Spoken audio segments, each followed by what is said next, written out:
My favorite home run prop of the day, Jared Walsh plus 625 to homer over on BetMGM. And you guys know I love Jared Walsh. I've picked him more than once in these videos this year. Overall for the year, 120 WRC plus. He's homered 6 times in 32 games. But beyond just how well Jared Walsh has swung the bat this year, I'm actually picking him because of how bad the pitcher is that he's going up against. Adam Oller has been horrific. He is an 11.17 ERA this year and a 10.21 expected ERA. So all the numbers are bad across the board. He also has a 26.7% home run to fly ball rate. And the background on Adam Oller, there isn't really any. He's bounced around in the minor leagues. He's been in the minor league systems for the Pirates, the Giants, the Mets, and the A's. So that's never a good sign. Somebody who's never made it to the major league level until he's 27 years old, and he's been in multiple minor league organizations. There's a reason he never made it to the big leagues. He isn't good. We're just out of situation here where he's on an Oakland A's team that they're terrible. They're not really looking to compete this year. They just need somebody to go out and eat innings for them. And Adam Oller is the guy who got the call here. The numbers have been bad this year. His projections are bad this year. Jared Walsh has been a really good power hitter. So I'm going to side with him plus 625 to homer. If you guys are watching this video, there's a good chance that you want to make some money sports betting. And here's good news. BetMGM is just giving money away. If you use the promo code OSMLB to sign up over at BetMGM, or if you use the link in the video description below, if you bet $10 on any MLB money line today, you get $200. That is all you have to do. Sign up using our promo code or using the link in the description box below. Bet $10 and get $200 in your pocket. If you like free money, this offer is for you. If you don't like free money, well, you made a mistake. There's an error in your ways. If you like free money, take advantage of this offer. The Washington Nationals really only have one good bat in their lineup in Juan Soto, and if the pitcher going up against them could work around him, there's not really much danger to be had. The Washington Nationals offense only a 94 WRC plus for the year, and once again, a lot of that is due to Juan Soto. Christian Javier is pitching against the Nationals today, and he has been awesome to start the year. He is an 0.83 ERA, a 2.87 expected ERA, and from a strikeout perspective, he's generating a lot of swing and misses. 30.9% K rate for Christian Javier, not that far off from what he did last year when he had 30.7% K rate. So we've got Christian Javier, a really good strikeout pitcher who's now cemented himself a role in the Astros rotation, going up against a weak hitting Nationals offense. And Christian Javier has a low strikeout prop at 4.5. And another thing to add, there's plus money on the over at BetMGM, plus 110. It is really hard for me to not love this Christian Javier prop. Everything looks good across the board. He's a good pitcher. He has a good strikeout rate. He has an easy matchup. It's a low strikeout prop, and we're getting plus money on the over. I think this is a really good number to take advantage of. Christian Javier over 4.5 strikeouts at plus 110. My final bet of the night, which also comes in the final game of the night, it is the Dodgers-Phillies game over 8 runs. This is the number one bet in our sports betting model over at Awesemo.com for this baseball slate. The over, we have it projected with a 19.7% expected ROI. That is over 8 runs once again in this spot. And a lot of this just has to do with Ranger Suarez, who's a pitcher that's kind of hard to nail down because he was never really a good pitcher in the past. He wasn't a well-regarded prospect. And then he came out of nowhere last year to really establish himself as a strong starting pitcher with a 1.36 ERA and a 2.6 expected ERA. But then coming into this year, I just didn't know. Was that a fluke that we got out of Ranger Suarez? Was he going to regress into pitchers we saw in previous years where he just wasn't particularly all that good? And so far, it looks like he's more the pitcher from previous years than he was the guy last year, because 4.48 expected ERA from Ranger Suarez to this point, and a massive dip in strikeout rate. His K rate this year is only 16.7% as compared to 25.6% last year. So I just think this is who Ranger Suarez is. Last year was probably a flash in the pan. He's regressing this year, and he's facing an offense that's just so difficult to pitch well against, because the Dodgers from top to bottom, there's no reprieve in the lineup. Just all of the hitters are studs. So considering what we've seen out of Ranger Suarez to this point, I'm going to side with the over 8 runs. Once again, our sports betting model really likes it. 19.7% expected ROI. I think this is a number to take advantage of. To recap my favorite bet.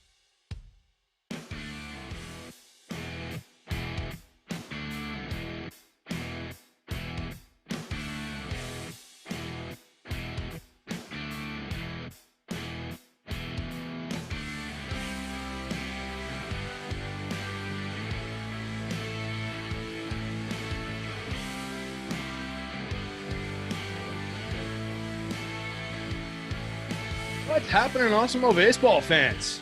How's your day going? Jumping in a little bit before lock with MLB Live Before Lock. My name's Terry McBride. I'm going to take you through the slate with my buddy Gundacker here. We've been doing this. This is our third day in a row, Gun, and I feel like we've been nailing these slates. We were just talking about it behind the scenes. We pretty much came out of the gate on fire yesterday. Coors caught up to us a little bit late. LA Philly game went a little bit sideways and pear shaped, but if you listen to us, I feel like you had at least some pieces of a lot of what was going on yesterday. So hopefully everybody's night out there went pretty well. We're going to try and repeat it. You know, you're bringing the combo back. You don't mess with a win streak. So how's your day going, Gun? How you doing? What do you think of this slate? What's going on? Yeah, really good year. Hope everyone out there is vibing out. Only those that hit the thumbs up. I don't care about anybody else, though. That's right. If you don't hit the thumbs up, I hope you're having a bad day, but I'll change it. Yeah, today's a little bit different. Yesterday, we knew we had a plethora of aces, right? You had the Coles, the Scherzers, the Gossmans. Today's a little bit of a downgrade there. So it looks like I'm opening up my diversification, my exposure levels to pitchers. And I don't usually like to do that, but it is what it is. So we're going to have a couple guys I'm going to lean heavy on and then see if we can get creative elsewhere. I want to get your take on a few of these guys as well. Yeah, I think it's going to be fun to talk through these pitchers, some of these matchups. We've got 9 games on the slate, so we'll keep a good pace, but we don't necessarily have to go quite as fast as yesterday. So we'll try and hit all the high points, talk through some of the pitchers. I do think it's a really interesting pitching slate. So we'll dig into that. We're brought to you by OddsShopper, guys, our sister site where you can find the best possible versions of every bet that you can want to make. Jump in this OddsShopper. It's OddsShopper with 2 S's in the middle. You can find the link on our website at Awesemo. You can jump up to the top. There's a tab for it up there, but we'll talk about OddsShopper a little bit more later on. Hit the like, hit the subscribe, make sure that you know when we're going live. Hitting the like helps us out a ton. We've got free content up on the site today. Looks like the free content today is... I'm looking in the wrong place. It looks like it's MLB player projections, which should be relevant for this show, NHL top stacks, and MMA fighter rankings. We've got MMA Live Before Lock coming up after this show. So those are going to be pretty relevant for the night for everybody tonight too. So some good stuff free up on the site. Hit the like button, then jump over there. Listen to us talk through this slate. We're going to jump right in with the Red Sox and the Rangers. We've got Rich Hill on the mound for the Sox going up against Glenn Otto. Neither pitcher really overly distinguished in my mind. I might let some Rich Hill trickle around the edges, I think, but I'm not really sold on it. What are you seeing in this one, Gun, as far as the pitching goes?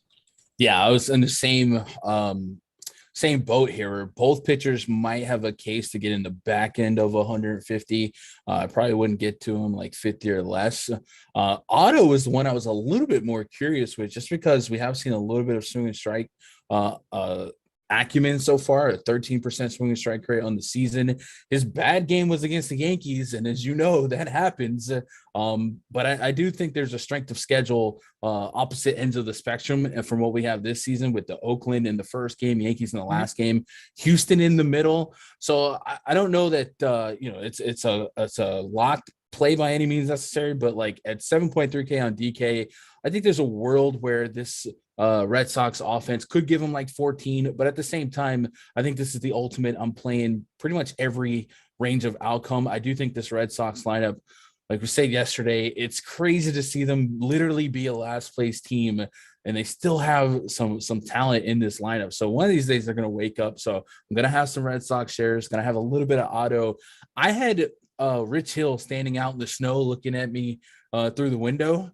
But maybe you could talk to me and get me in on him. But right now I don't have any. But at the same time, he definitely has like pesky metrics where I don't necessarily feel comfortable going full sending a stack against him. And this is a really different Rangers lineup, maybe for the better, leading off with Eli White, Jonah Heim in the cleanup spot. Like this is a really weird lineup. So I really don't know what to make of Rich Hill, the play or the matchup. Yeah, and it's definitely a heavily right-handed lineup, which you don't necessarily love for the lefty.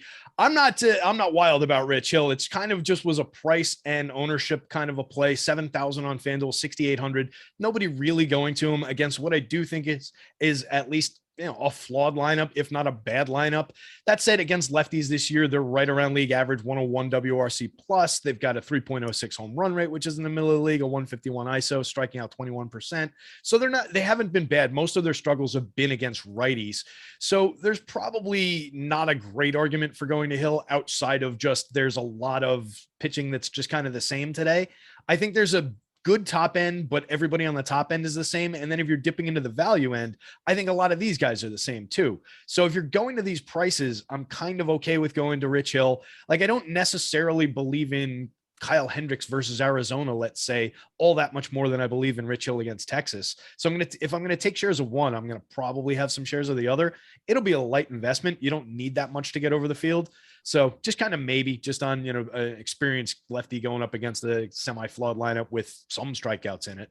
You've got Eli White, 30%, back end Sam Huff and Charlie Culberson, both over 30%.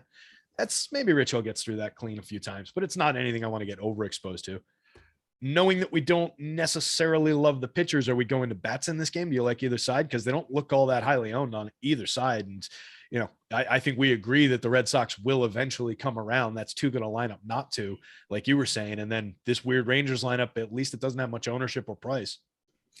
Yeah, I think with Boston, that feels like the lineup I'm a little bit more curious with. We got them at a 4% chance of being a top stack at half the ownership, so some positive leverage to be had. Kike Hernandez back in the leadoff spot, and we still get that two-hole Rafi Devers, JD Martinez, Xander Bogaerts. So I like that lane at 3 through 4. Rest of the lineup has some proving to be done. I know you love some Bobby Dalbec, so maybe in the bottom of the lineup he sneaks into one. But I'm not overly enamored with like a full onslaught stack here. But I think Devers, JD Martinez, Xander Bogaerts is a pretty solid 2 through 4 to kind of correlate positively and spread out in my exposures tonight. Yeah, I tell you what, it's a little weird because just looking at some of Otto's contact metrics, I would think that I'd be getting better home run marks for the Red Sox lineup in my model, but I'm really not. They're just kind of like, middling type marks. What I do like is a $3,200 price tag on Trevor Story on FanDuel, 35 for Xander Bogaerts. Those are pretty cheap. You can get Enrique Hernandez off the top for 2,700 as a correlation play, and a guy who definitely gets on base and can hit one out from time to time. I like Bobby Dalbec a lot. Like you said, 2,100 for all his power at the bottom of the lineup on FanDuel with nobody really going there, I think is pretty interesting. I know he's struggled 146, 228, 220 this year. The ISO is not there. The WRC plus is atrocious. He's hit one home run. He still has a 42.6% hard hit rate and 9.3% barrel rate. So he's making decent contact. He just needs to make the right decent contact, I guess, in the right spot. So I'll have some. If I'm stacking Red Sox, I'll definitely include him. I don't really need to go to like Christian Vasquez, Jackie Bradley, all that frequently. But the rest of those guys, I think, are at least somewhat interesting here. What about the Rangers side? Are you getting any of that weird lineup? It looks like a ton of ownership coming down on Marcus Semien for 2,500 on the FanDuel slate with multi-position eligibility. Nobody else really standing out for ownership on either side, though. Yeah, I mean, Semien is, if you believe in being due, right? 2,500 for a guy that some people put in a loose MVP conversation just 6 months ago. Yep. He is having a really, really slow start, to put it lightly. I think we talked about it a little bit yesterday. I was looking at some of his metrics earlier. It's like the hard contact's down, and there's still some room for improvement to on all of his batted ball data, but batting second against a pitcher that's gonna likely allow you to make a little bit more contact than the average pitcher, sure. But I'm not that enamored, especially if it's going to be over-owned. The usual suspects for me on the Rangers is Corey Seager. Maybe we get a better number on him since it's a lefty spot. People tend to avoid that. And then Jonah Heim, 2,300 betting cleanup. I do like his power numbers against left-handed pitching. So I'll cherry pick. I haven't decided right now. I don't have them listed as an onslaught stack in my combos here, but I think I'll cherry pick a couple of these names. I want to believe in Semien, Terry, but oof, it is rough. Yeah, I mean, like you said, it's not like he's, it's not like a Bobby Dalbec situation. Like I pointed to the hard hit, the barrels are still kind of there for Bobby. Those are both down, I think, from last year where he was, but they're still good. Where Semien's coming in, 28.1% hard hit, 3.1% barrel rate so far. On the plus side, he's only striking out 19% of the time, so at least he's putting the ball in play for you. But 160, 221, 210, 0.050 ISO, creating runs 70% worse than average. That's not the guy that they signed in the offseason. So Yeah, it's tough with that much of the field there. I think I'm just, I'm willing to, I like being early on things, but I don't want to be early if I'm early with everybody else because he's cheap, right? It doesn't really pay the same way. So I think I can get away from that. I'll cherry pick, like you said, some Jonah Heim maybe is interesting just because nobody's really going to play him on the FanDuel slate as a catcher. So maybe he's an interesting little one-off there. And like you said, some good power against lefties. Grab some Semien for sure. The rest of the lineup I can take or leave in a lot of situations though. Anything else to call out from this game? Any individual hitters that you really want to make sure you get to from either lineup? No, and like you, I'm not getting massive power numbers from either side. So it might just be the most average game that ever did average. Makes sense. Moving on to a game that I think does stand out a little bit more. We've got the Astros going into Washington. Astros with Christian Javier on the mound. Very strong hybrid type pitcher, bounces between the pen and the rotation effectively, however they need him to be used. Eric Fede on the mound for the Nationals, not really nearly as effective. I think he's targetable with some Astros bats here. Are you getting to any Fede for any reason? And then we'll move into the Astros pitcher in a sec. Yeah, it's a 1074 rubber ducky. No Eric Fede on me on my lineups. Yeah, I think that one just definitely points directly toward the Astros bats. So talk to me about Christian Javier. Why is he going so low owned on both sides? I don't understand that. If I had a guess, I would maybe either one. People are just not familiar with him being like good. Maybe there's some pause for the cause with the uncertain pitch count, but he's definitely better than the ownership. So I do have him in my player pool. I have him high tier 3 with the possibility to get tier 2 for me, just because he does have the ability to get 5 innings, give me a strikeout per inning, the Sierra, the xFIP, all on his side. The Nats are kind of like a 3-headed horse for me. If I can get around Soto, Bell, and Cruz, I feel like I got a good shot. Like I said, I think the pitch count at 9.4K on DK is my main concern. So I'm not jamming him in as like my top owned pitcher or anything like that, but I do think that he should be more than 2% owned on DraftKings, especially with us giving him a 15% chance to being a top 2 pitcher. Remember, this slate's kind of wide open once you get past a couple of names at pitcher. Yeah, and like you and I have talked about a couple times over now, and like we saw, again last night, you can combine lineups. I had a lineup in the top, I think 25 it finished out, or it was, let's say top 50, just so nobody has to call me out on anything. But it had, I forget it had like a 20-point pitcher in it. And it's like these bats just combined so much for so much of the scoring now that a lot of pitching is the same, and you can offset it for, if you get to a discounted pitcher, that's really what I'm looking for, is which of these discounted cheaper pitchers is going to help me out and help me get to an additional bat that other people aren't able to add to their stack.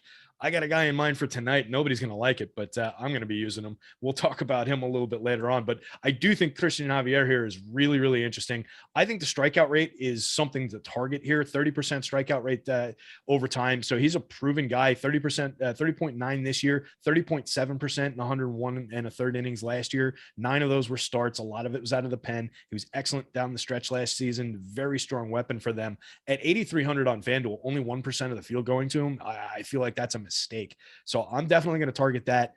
He threw 80 innings twice, or 80 innings. Wow. 80, that's impressive, right? In only 2 starts. He threw 80 pitches twice in his 2 starts. So I expect, 85, 90 pitches. And against this Nats lineup, what I really liked in his 2 starts, he was stronger the second time through the lineup in both of those starts. So he was getting better. He was a little shaky in the beginning of the games. So if he gets through the top of this lineup clean the first time over, I like him to have a pretty nice start here. So I'm going to be overweight to the field on him. I think he's too cheap on FanDuel there. Are you getting 2 Astros stacks here against Eric Fede? Is that a target for you? Is that one of your prime stacks for the night? I think it's going to be for me. Yeah, it has to be. It does. It looks a little different with that Jose Altuve at the top, but there's still plenty of powerful names in this lineup. Bregman, Alvarez, Kyle Tucker, and Yuli Gurriel. It's just an insane death row of bats there. More so on the Bregman, Alvarez, Tucker. But, hey, Brantley's a guy that can get multiple hits here. Siri in the leadoff spot. Maybe he swipes a bag. He's bare bones mid on FanDuel. And love that. There's a reason why we scoff at the thought of playing Fetty. It's just he's not good. So I think this matchup is a super plus matchup. Should be for 9 innings. And yeah, Astros stacks are certainly one of my top 5 teams that I'm targeting. Yeah, major target for me. You mentioned Jose Siri. I'm glad you did. Dead minimum 2,000 on FanDuel. I'll throw it back to DK, only 2,400. That's very, very cheap over there. He's a power and speed combo guy who's proven it in the minor leagues. So I really like targeting him at the top of the lineup there. You can combine, if you're looking to wrap around on FanDuel and just not spend a ton of money on this stack, and then combine very effective Astros bats with basically any of the expensive like the Angels or the Yankees or another stack like that, you can go to the 6 spot and grab Julie Gurriel on FanDuel for 2,400, Aledmys Diaz with 3 position eligibility at 2,100, Nico Goodrum, a capable switch hitter with 2 position eligibility for 2,000, and wrap that around to Jose Siri on top of the lineup for the dead minimum. You're spending nothing on this mid lineup, back lineup Astros wraparound stack, which I really like. You're leaving out the prime power hitters, of course. Know that you're doing that when you build it, but that's a sneaky way into potentially a lot of correlated scoring, potentially some power, potentially some of the run creation in this game that not a lot of people are going to be doing. And it accesses a premium pitcher with those other premium stacks if you don't want to get down and dirty with the pitching. So I think that's an interesting angle into this slate. It was something I was toying with in hand builds earlier. Is that something that you would maybe consider attacking on this, just because there's no ownership, no cost to it? Yeah, I mean, it's sound reasoning. I especially like it a little bit more on the road team, but yeah, I'm completely there with you. I think that's very smart. Yeah, and I think there's just a lot of flexibility. Aledmys Diaz definitely interests me at 2,100 with 3 position on FanDuel, 2 position on DK. 3,200 is a little bit more than I'd like to pay for him. I really like the discount at 21. Not that he's been overly effective this year. What about the national side of things? Any love for these guys against Christian Javier here? I mean, the Soto, Bell, Cruz. Cruz actually has a decent rating in my home run model, so I have to at least stay truthful to it. Javier has shown an ability to give up bombs. Last year, while he did have that 30% K rate overall last year, he did sustain a almost 1.5 home run per 9 to righty. So I definitely will have some sprinkles of Nats, but as far as full stacks, I'm way more on the Astros side, but I'll never talk anyone off of a Soto, Bell, Cruz landing strip. Yeah, I think that's where I would be looking to if I was going here. Maybe you sprinkle in like a dead minimum price Victor Robles from the bottom of the lineup on FanDuel, 2,700, 2,100. So not dead minimum, but close enough. That would be the only kind of consideration from the bottom of the lineup there. Dogs barking in the background here. Anything else to say about this game before we move on? Nope. All righty. You guys out there love baseball. Obviously, you're here listening to us talk about baseball, hopefully for the 3rd day in a row. Hopefully the audience is building out there as we keep on nailing these slates for everybody. Hopefully everybody's winning. But if you want to get access to all the great Awesemo Plus tools and content behind the scenes, guys, including the premium projections, the top pitchers, the top stacks, all these different tools that we talk about, the ownership projections, we've got a lot more coming soon too. I've seen some exciting stuff behind the scenes. So it's the right time to get in behind the scenes. We've got our platinum plan if you're looking for multiple sports, and I really encourage you to do that. If you're thinking about, I might just dabble in PGA, I might jump in when there's an MMA fight during the summer, but I'm mostly interested in baseball, get the platinum anyway. It's worth it because you're going to be playing those sports. You're going to want access to them, and it's just easier. It's more straightforward, and it's really economical. If you're only here for baseball, $18.95 a week is the bottom line for our weekly package. Get you access to everything that I mentioned before, all the top stacks, the top pitchers, all the premium tools and content that we're all using behind the scenes. $18.95 a week is pretty down and dirty. That's one $15 entry plus a little bit on DK. It's like 4 or 5 FanDuel entries. If you're putting a bunch of lineups in, it's so worth it, guys. So make sure you get in there, check it out, stop guessing, start winning, join Awesemo Plus today. Gun, we got to pick up some speed probably. I'm probably already got us behind the pace here. We've got the Guardians going into Minnesota to play the Twins. Devin Smeltzer on the hill for the Twinkies. I think they're looking for a regular kind of start out of him. He's only 4,000 on the DK slate. I don't really have any interest in him. I was looking at the Guardians side of this one. And then the Guardians with Shane Bieber on the mound. Low strikeout rate for Bieber by comparison to where we normally think of him. But I think he's kind of interesting on this slate, particularly where he's priced and how he's owned. What do you think of these two pitchers?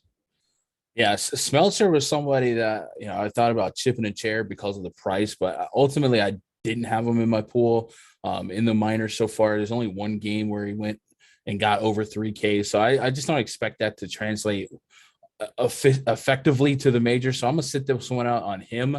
Bieber is a very curious case. I mean, I don't know if you watched any of that last start, but he went 3.1 innings, no strikeouts. He's losing some velocity. There's certainly some cause for concern At the same time, you're grabbing a Twins lineup without Byron Buxton, and he's 8,800. So if he's finding it, if he can build that velo back up, or if he can just start leaning on that slider a little bit more successfully. Right now, he's throwing that thing like 40+% of the time. I think I'm still going to be there. I just don't want to give up on him too soon. But I do have an asterisk next to his name, and I have a lot of concern. My thought was that if he would come in with a lot of ownership, I'd probably try and undercut with my concern. And right now, he is coming in with a lot of ownership, 27% versus us giving him a 17% chance of being a top owned guy. So I'm not quite on the E-Rod panic button yet, just because he has a longer resume of success. But I am worried about his strikeout stuff kind of disappearing in front of our eyes. And I just don't, I'm gonna hold out and have some faith. So without Buxton in the lineup, I have plans to play some Bieber, but I might have to adjust based on this ownership. Yeah, I think I'm with you on that. The ownership has crept up a little bit since I looked at him last, so he's in negative leverage land now. But like the guys that I think he necessarily has to beat out on the slate, if we're talking about the premium pitchers and kind of ignoring the George Kirby's and Glenn Ottos of the world, are probably Chris Bassett and Zach Gallen, who are both more expensive and they're both more negatively leveraged. So if we're talking about the premium pitchers, I still think he's the target. Well, actually, Bassett is less negatively leveraged, but more popular on the DK slate. I got to clean that up. Is on FanDuel, they're both more negatively leveraged. So it's a weird little wrinkle there. But I think Bieber's still an interesting target. And I think I think he's priced appropriately for the performance that we need. If he has just a good game, not necessarily a Shane Bieber of old, but this current version of him where he can go out, pitch maybe cleanly through a couple innings, through 5-6, chase the win, chase the quality start, pick up 5-6 strikeouts. That's probably enough on this slate for the price that we're getting him at. So I think I'm going to be maybe even pushing the field still at where he's owned now. We'll see how it comes out in crunches, but I'm definitely interested there. Talk about the other side on no interest in Devin Smelter. You said, right, at 4,000. No real reason to go there, I don't think, right? Nah, I don't think it's worth it. So does that lead us into Guardians bats then? It did for me when I was writing about the slate because I thought they were under-owned for the matchup against that guy. Are you leading into any of the Guardians here? Yeah, J-Ram's in a pretty decent spot. I think at that salary, guys like J-Ram or even some Yankees that hold a 5K salary most of the season, they tend to get lost on slates that involve like Coors and stuff. So maybe we can get a decent chunk of ownership on or decent access route to J-Ram here, batting third. A lot of implied at bats there, and if Smeltzer doesn't hang around long enough, I'm not really scared of the Twins bullpen. So I do have a lot of Guardians interest starting with J-Ram. I was hoping Franmil Reyes would be a little bit higher so I can kind of connect him to J-Ram a little bit more commonly because I do like Franmil against lefties. But yeah, this Guardian stack's not going to give you a lot of household names to get behind. But if I had to draw three, it'd be J-Ram, Franmil Reyes, and probably like an Ahmed Rosario, maybe a Jimenez who homered last night. Yeah, those are the two guys I wanted to mention in the the middle back of that lineup. I know everybody's kind of excited about Stephen Kwan and Owen Miller and their performance so far this year. That makes to me Ahmed Rosario and Andres Jimenez. We talked about it yesterday, and I'll mention it again. Multi-position guys, super cheap, former premium prospects who came over in that trade with the Mets. So I do think there's some interesting aspects to their games. And Jimenez has had a nice start to his year: 329, 348, 565, 235 ISO, 4 home runs, 2 stolen bases so far. Creating runs 68% above average. He's only going to be on 2% on for FanDuel for 2,700 with second and shortstop eligibility, 7.2% at 3,300 second and short eligibility on DK. Yeah, you can sign me up for some of him. So yeah, I agree with you on the middle of the lineup there. Really like it. I wrote about them on the site. What about the Twins? You throwing any Twins at Shane Bieber here? They're pretty low owned. Definitely some power in that lineup like we saw last night with Gary and some of the other players. Good call on Gary being the right catcher yesterday, by the way. Yeah, like you said yesterday, though, I have Byron Buxton kind of sets the table. And for him to not be in a lineup, I'm less enthralled by the Twins stack. But like we said, there is some pessimism in Shane Bieber's batted ball data so far. So maybe the right move is if I want to act on Bieber progressing in the right way, I can still get above the field pretty easily in twin stack to hedge everything. We have Twins projected at less than 3% ownership. So I don't have to give up much to have some of those full stacks and still have a hedge, not only myself, but leveraging the field if Bieber isn't quite where he should be. So I think I will stack him just because my process kind of leads me to doing it. And it also kind of gives me a little bit of a soft landing if the Bieber velo and swing and miss stuff declining continues. Yeah. And that's kind of how I'm looking at them as well. I will probably get, at or around the field on Bieber. So I'll want some insurance on that with those Twins. So I'll be looking at like Polanco, Sanchez, Kepler. I don't love Gio, but maybe he'll be in the mix there. Jose Miranda definitely be in the mix a little bit. And then I don't want to sleep on Royce Lewis down in the 9 spot. Nice little wraparound. Definitely paid off last night. Only coming back at 2.4% ownership for 2,300 on DK, 0.9% ownership at 2,100 on FanDuel. I can go right back to a premium prospect at those prices. So I like that. Anything else to say about this one, or should we jump into our Yankees here? Now let's ride. All right, let's talk about the Yanks, and then we'll hit the promos. So we've got Jordan Montgomery, lefty, going for the Yankees. Tends to be, regarded as more of a real life pitcher than a DFS pitcher. I think he's at least on the board on a day where we're looking for 30 FanDuel points and a handful of DK points from these guys. Dallas Keuchel coming back on the other side for the White Sox. Very, very unpredictable guy who has those random games where he strikes out 6 and pitches 7 clean innings and all of a sudden has a relevant fantasy score. I don't like him to do that against these Yankees, but what he is a frustrating ground ball type pitcher who can and has frustrated the Yankees in the past. So I don't love throwing stacks at him. That said, the Yankees are grading out really nicely for me, and I definitely will be stacking Yankees once again. What do you think of the pitchers in this game? What do you think? Do you like either lefty here? I don't have any Keuchel interest. Montgomery, I set a plan. I was going to do what the field isn't doing, because sometimes Montgomery is overvalued on these slates, but that's not the case today. He's actually drawing less ownership than our top 2%. So there's even some leverage to be had. I do like this White Sox team against lefties. This version of it is really a death lineup. And I remember last year being specifically excited for that lineup against Montgomery, and Montgomery had the game of his life. He had like 10, 11K, something like that. So maybe that happens again here today, but I do think the ownerships remain low enough on Montgomery that I can still get there and mathematically feel like I'm making a right move and not having to be overly aggressive to try and find some leverage on the field, because I don't think it's a great spot for him. Yeah. And I think the fact that the Yankees only had to use 2 pitches yesterday, 2 pitchers, Garrett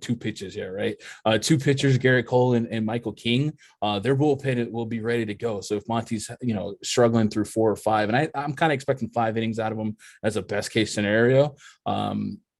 Yeah. And we're talking about, a low strikeout rate pitcher in general. He was 24.5%, which is fine, over 157 in the third last year. You can get away with that for fantasy. This year, 31 innings, 20.2% strikeout rate, and going up against a team, like you said, they're spectacular against left-handed pitching in general. The active roster, 18.6% strikeout rate against lefties, is 5th in baseball, and a 125 WRC plus collectively against lefties. That's going to be challenging. So even on a day where we're just hunting for that good start, not great start, I don't know that I love it. I'll have some shares, and I think at 8,200 and 1.2%, it's easy enough to do without really taking on much risk on FanDuel. Where do you see yourself coming down? Like, if the field is at 7 and change percent on them on DK, do you think you come down like double that, like around 15, somewhere in that neighborhood for Montgomery exposure?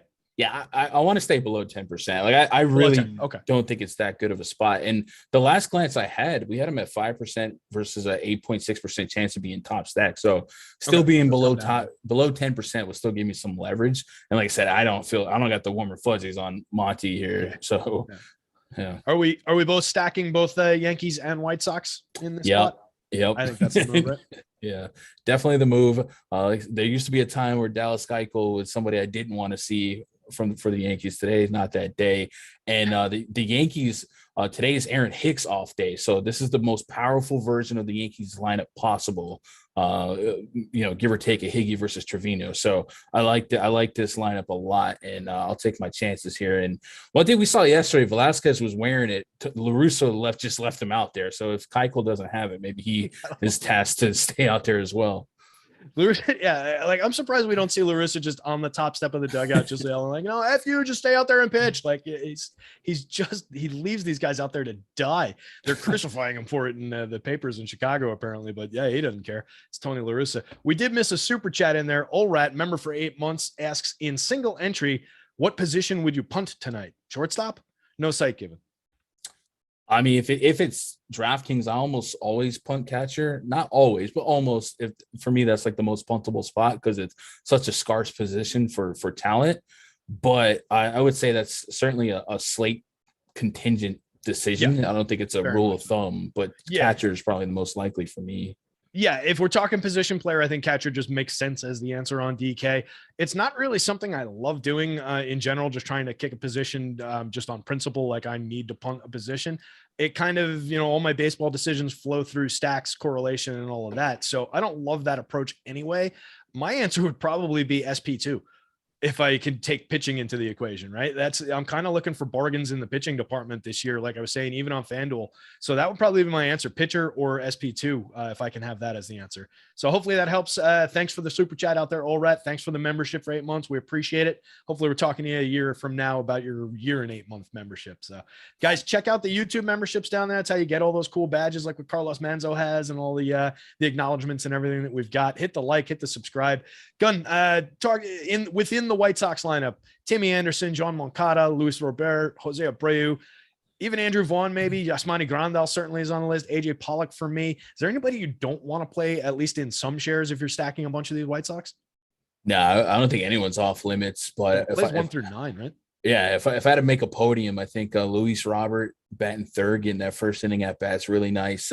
Putting him with Tim Anderson is really nice, and then Moncada, he'll fall into the right spot. And Andrew Vaughn's DHing, so this is he's really cheap on FanDuel. But I think Robert's probably my favorite play because he gives you some speed, stolen base potential, and he's in a good RBI spot if Timmy can get on in front of him. Yeah, and the prices aren't even egregiously high on the DK slate. A lot of those guys in the mid fours, like you can get to some pretty nice White Sox stacks without overextending. Everybody's low owned. I'm not really sure why they're so low owned on both sites. Honestly, it's not like Monty's an intimidating pitcher to go up against this team. So it's going to be interesting to see where they come out on the Yankees side of things. Favorite Yankees bat to throw into the equation here? I feel like Judge is just cheating at this point. That's true. Man, favorite Yankees bat not named Judge or Stanton. Okay. Maybe Rizzo. Rizzo can hit lefty. Last year he sustained a higher average to lefties, and Keuchel actually allows a higher average to lefties. So a little two positives equal a bigger positive. So I guess Rizzo, I'll take a shot on him. All right. I'll throw in Gleyber Torres. Yeah. Hitting 6th. 3,800 on DK, owned under 10%, 2,400 on FanDuel, owned at 11.2%. Shortstop and second base eligibility on FanDuel, only second base on DK. Coming around, 208 ISO, 5 home runs, making 52.4% hard contact, 11% barrel rate. This is the Gleyber Torres that we remember from a couple years ago all of a sudden. So he's starting to get interesting again, and he's only striking out 16% of the time. I love that. I wish he would walk a little bit more and get on base. Then he'd be lethal again, but I'll take what I can get. I really like that spot for Gleyber. I don't want to sleep on Joey Gallo down the bottom. Even Ike has his uses. Isaiah Kiner for Falefa, Higgy in the lineup. We talked about Higgy and all his struggles, but I'm taking them 1 through 9. I'll be limited on 8 and 9 on Higgy and Kiner for Falefa, but 1 through 7, you got to love it. And I don't think there's any reason to avoid any of those bats. They're not overly popular. Anything else to call out about this one before we dive into a quick odd shopper? No, I'm just full stacking this game, hoping for a shootout. Excellent.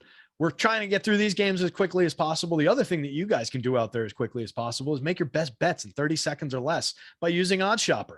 OddsShopper features hundreds of daily bets to give you the edge you need in betting NBA and NHL player props and some MLB props up there lately as well. I believe we got to update this thing.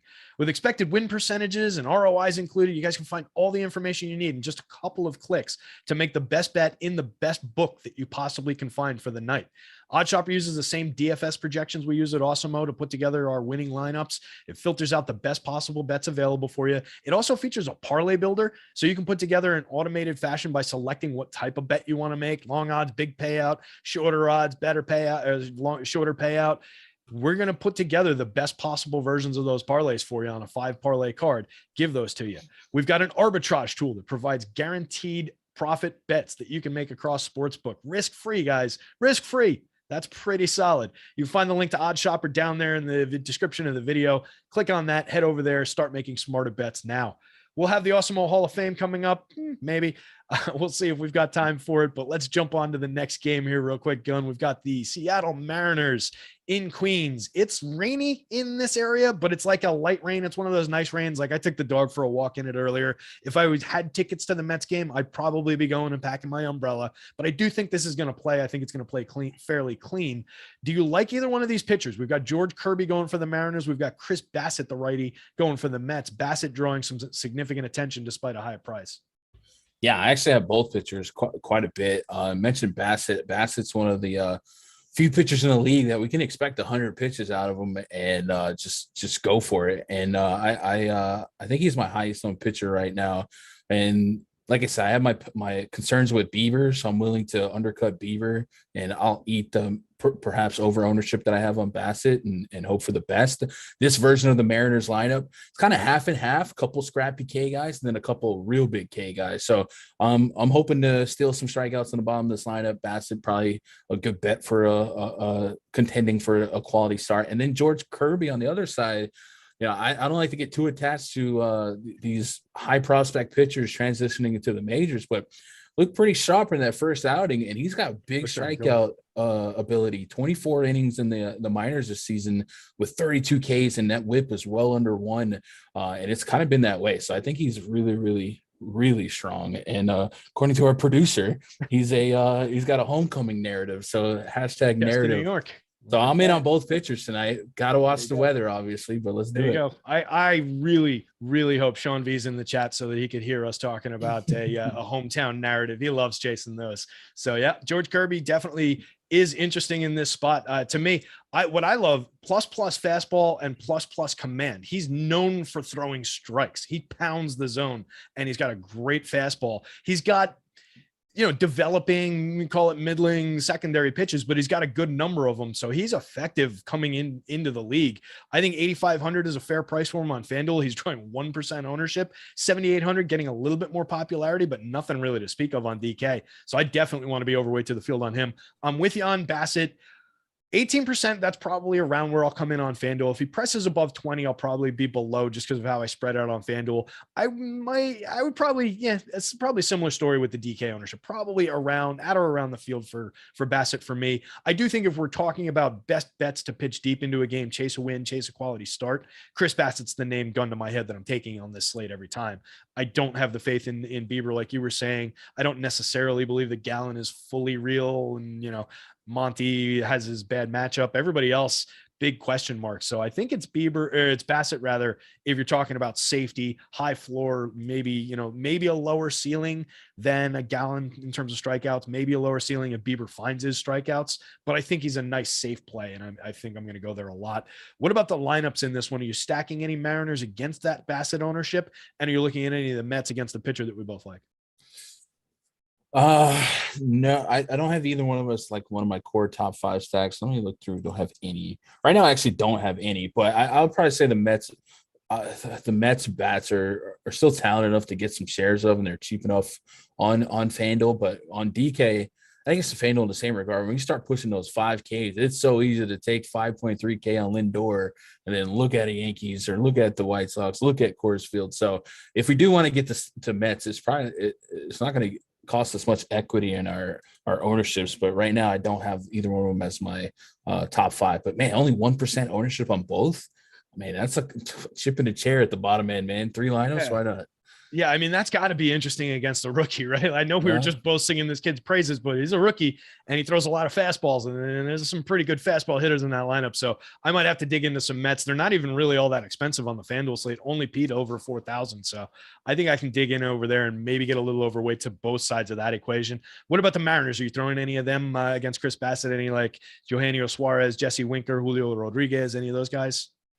No, I'm not getting a ton of great numbers here, but Suarez, Winker, and maybe JP Crawford. Crawford's this season metrics are looking a little outlandish for his sake, but I'm willing to buy into it. So those would be some guys I would get to if I decide to get to. Right now, I'm not. Yeah. He was Crawford about 10 days ago was sitting up in Mike Trout territory in terms of his WRC plus. It was like Trout, Brandon Marsh, and JP Crawford. It's like, whoa, I think that one's going to come back down. And he's since lost like 30, 40 points of WRC plus, but still very good, 84% better than average creating runs. I do think he's interesting in the middle of that lineup. Minor interest in them though. I believe in Bassett. I like the Bassett side of that equation more. We've got 4 more games and 20-ish minutes to talk about them, so we'll fly through some of these. The Cubbies in Arizona face the Diamondbacks. Kyle Hendricks on the mound for the Cubbies, Zach Gallen on the mound for the Diamondbacks. I think Gallen stands out, kind of obvious, drawing a ton of attention. I think it's a good spot for him going up against this Cubs lineup. He's been pretty sturdy to start the season. The strikeouts are down a tick from last year, but nothing concerning. Swinging strikes are right about the same. I think he's a good pitcher. I think he's got a good chance to be effective. I just don't know if I want to ride with that much of the field when there are other similar options that I like. And then I think Kyle Hendricks, maybe a little bit frisky at just minimal ownership, minimal cost on the other side, going up against the Diamondbacks lineup that I don't think is that great. Am I crazy to think Hendricks is in play here? And then what are you doing with Gallen? Yeah, when I first opened the slate, I was like, there's no way I'm playing Hendricks, right? And then I see 116 pitches, 7 Ks in his last outing. I was like, how did that happen? Yeah, they tried to let him CG that game. So I guess, like the Bassett, man, if you got the bullets in the chamber, and I'm sure they're going to close the lid on that 110-degree weather, maybe steal some. This version of the D-backs lineup, not necessarily a big K lineup, but also not like a big power lineup. So yeah, 7,500, even on FanDuel, maybe you do steal a quality start in 6 innings. I wouldn't expect like a strikeout per inning or anything like that, but some length and scoop and score a dub, sure, at the back end. So he is at the very bottom of my pitcher list, but he is on the list, and I'm there on Gallen as well. I don't think I'm over I'm definitely not over he's at 45%. I was sitting at 30. I didn't realize I was that far below the field. Yeah, I'm cutting. I thin slice the crunches because I run like 1,000 lineups and then put it into the sorting tool. So I've got everybody thin sliced under 20% over there, but I'll probably target to come in around 20% in what actually goes into the tournament. I do think he's in a very good spot against this Cubs lineup. Plenty of strikeouts there for him, and he's an effective pitcher. I just don't want to press the issue that much. And like I said, I will be spreading shares around to excellent options like my guy Kyle Hendricks on the other side at 7,100. Hendricks is in that equation for not a great pitcher in maybe he gets through some clean innings on a shaky kind of a pitching slate. And he's that cheap guy who bought me 2 additional bats that other people aren't able to put together. There's an even cheaper pitcher that I'm going to take some even crazier shots on. We'll talk about him in a minute, but I think Hendricks is more effective and more likely to come through in that scenario where you're just getting that high 20s game from him in terms of FanDuel scoring. And he is effective enough to pay for those bats and get you there. So I think I'll have some. What about the bats on either side here? I don't love the Diamondbacks. I'll probably have some since I'll have some Hendricks, but I'll probably be below the field on some of the high FanDuel numbers. I don't know how much of the Cubs I'm going to take out against Zach Gallen here. What about you? Are you going to any Cubs? Yeah, I'm more interested in the Cubs just for the double leverage. One, we already get them a little bit of a positive leverage, just them in the top stack tool. And then 2, there's a 45% owned pitcher. So if he implodes and the Cubs go off, man, I want a little piece of that. But it's more of a process thing than I think this matchup's great. It's a great spot for Gallen, make no mistake about it. But baseball is baseball. So I will get to some Cubs just based on the double leverage that's presented to us. What specific hitters are you looking at in the Cubs lineup? Because it's kind of interesting. We got a double catcher lineup with Yan Gomes cleaning up, Wilson Contreras leading off.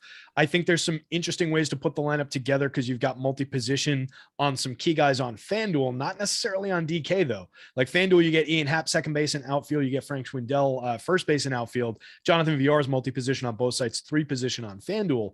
I think they're more flexible on the FanDuel site. What are you doing with them on DK in terms of which hitters you're putting together? So I do like leaning on the righties and hope that Gallen digs into some of that batted ball data from last year where he bled homers to righties, allowed a 46% fly ball rate and a 42% hard contact rate. So getting a leadoff Wilson Contreras, probably their best hitter. Maybe Suzuki has a case there.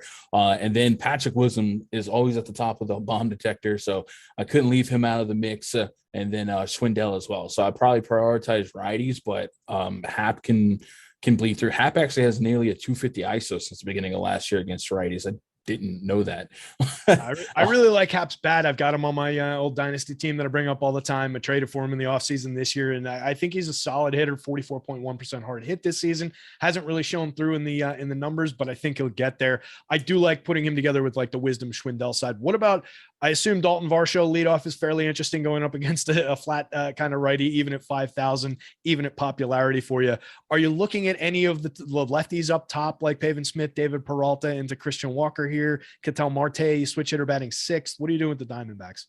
Yeah, and a guy like Walker, when we can neutralize that 25% K rate with a guy like Hendricks, it's more likely to make some contact. Yeah, all those guys are certainly in play for me.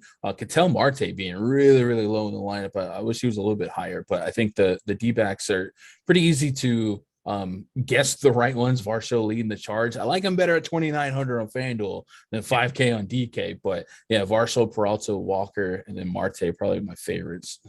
Yeah, and FanDuel, you could get a little sneaky with them and use his catcher eligibility to put him into the first base catcher util position there, and then maybe roster up some additional outfielder eligible guys from that team. Not that they're like overloaded with premium outfield options, but you do want to Pavin Smith, David Peralta, Ketel Marte. You build those guys in. You can get a little sneaky with how the constructions come together with some of those multi positions on that team. So I do like messing with that. They're all cheap. I just don't love that team in terms of stacks or bats.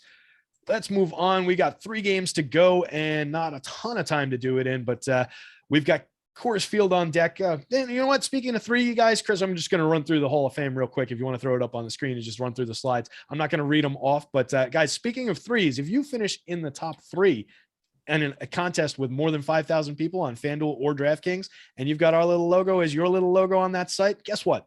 You can win a free month of Awesemo Plus. All you got to do is tweet that to Awesemo at Awesemo HOF, the Awesemo Hall of Fame. Send us a little screenshot of your victory. If it qualifies, reach out to us also at the support desk, because we don't know all the time that happens. Send us an email, support@awesemo.com. Send us a link to your tweet. We're going to set you up with a code to set up a free month of Awesemo Platinum.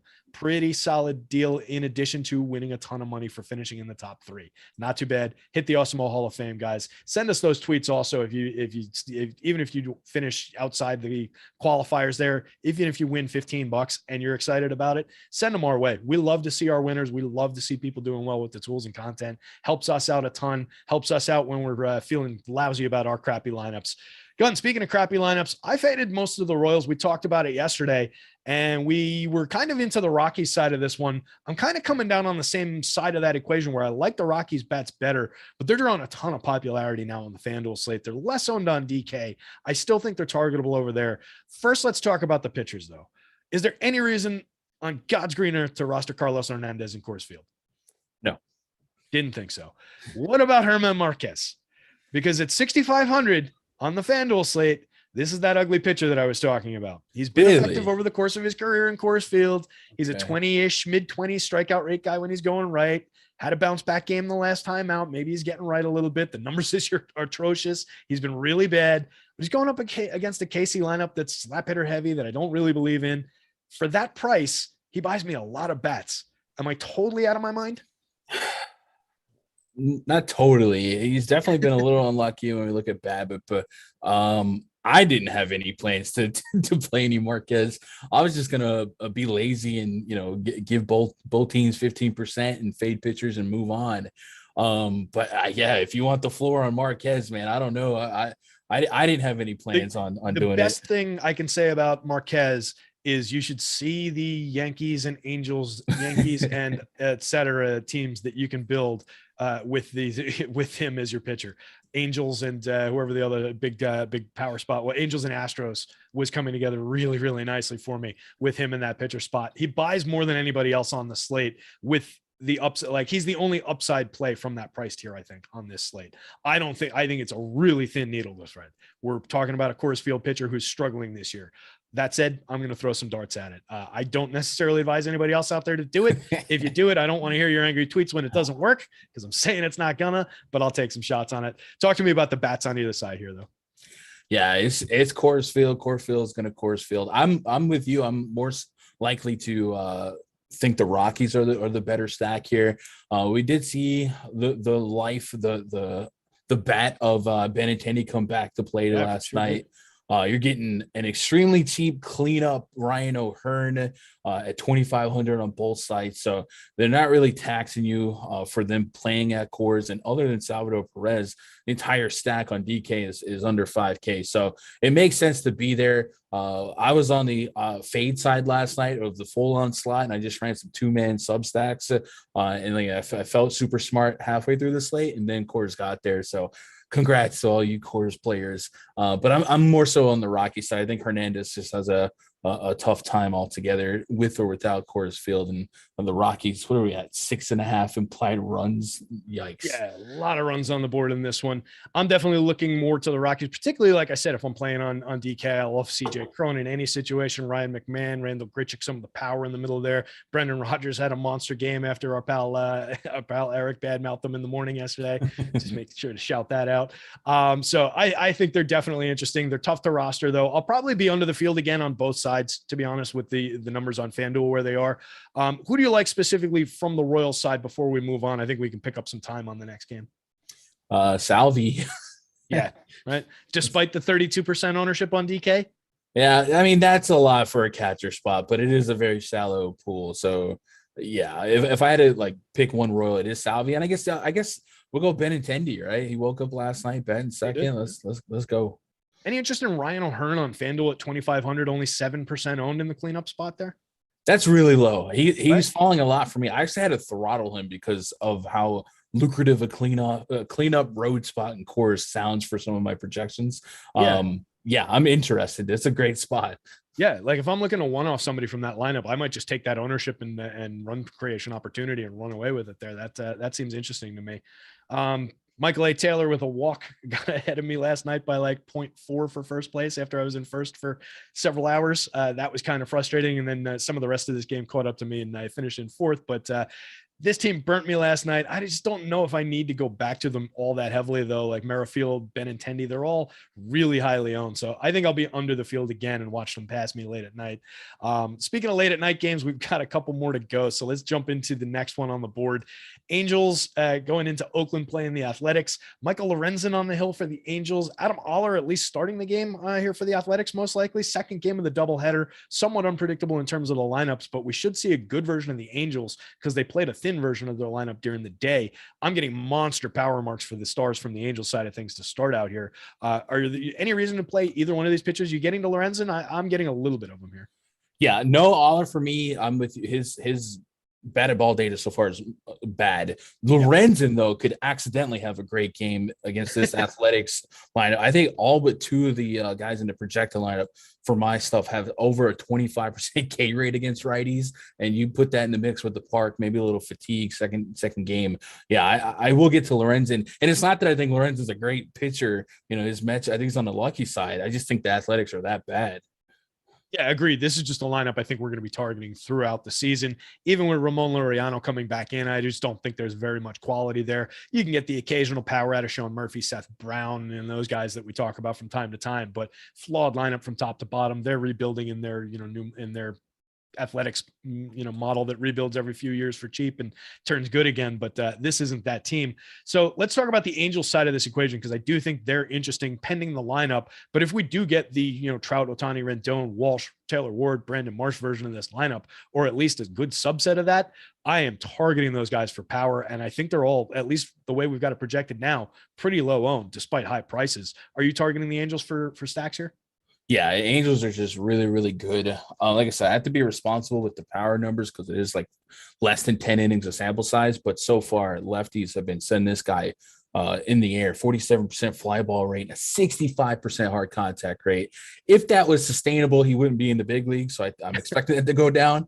But until it does, I think this Angels team has just been really, really good. I think Trout was out the first game, right? So he should be ready to go. Maybe look out for like a wonky, I don't know, Ohtani or somebody, maybe not in the second lineup, just to keep an eye on that. But if it's the Angels lineup we expect or know and love, I think they're just way too good to not have some shares of. And then maybe the field is too lazy to wait for their lineup. So then we get added low ownership on what's already a lineup that I can overshoot at just 4.5%. Yeah, and it's honestly easy to swap from. Like if you get that lineup built into your portfolio of lineups here, because you've got the Phillies and the Dodgers on the board after that, so you can still, with a couple hours to go before that locks, you can definitely swap out of those positions if need be, if that lineup comes out weird. Any reason to roster athletics stacks here, or any one-offs that you want to call out from the A side of things before we jump into the last game? No, like I said, I think Lorenzen isn't like great, but this athletics team is really rough. So if that's the nuts on this slate, then I'm out. Yeah, I think I'm with you there. I'd just rather have those shares in much better spots and much more upside spots. Guys, hit the like, hit the subscribe for us. We got 4 minutes now to go. We got to talk through this Phillies Dodgers game that went completely pear-shaped and into extra innings again last night. Cost me a few Ks. Our pal Eddie Lai out there. Congratulations to Eddie. Jumped into second place, knocked me down to fourth. One spot ahead of our guy Steve Buzzard. We had a nice finish on FanDuel with 3 of us in the top 5. Nice little shot there. So let's look at this one. We've got Ranger Suarez going up against Julio Urias, 2 lefties on the hill. I'm probably not going to be rostering very much or any Ranger Suarez. I do believe there's some talent, 25.6% strikeout rate last year, but struggling this year up against his lethal Dodgers lineup. Julio Urias, though, I think at low ownership, effective prices, going up against the Phillies, he's at least somewhat interesting. He's kind of a 6-inning pitcher these days. Do you think there's enough there for him in 6 innings against this Phillies lineup? I think there is. There's some. I'm happy to see his velocity come up a little bit. Finally back up to 93. It was down from last year. He's a 2-pitch pitcher, basically, fastball, curveball. So I do worry about this Phillies lineup being able to sit one and adjust. And I think we've seen the upside here. So right now I have Urias like right at the bottom of my list in terms of exposure, but I do have him there. And I'm with you. I don't have any Suarez. I will have both stacks though. Yeah, definitely want to get overweight on some really low ownership on the Phillies, especially on FanDuel. Everybody in the low single digits. That's weird.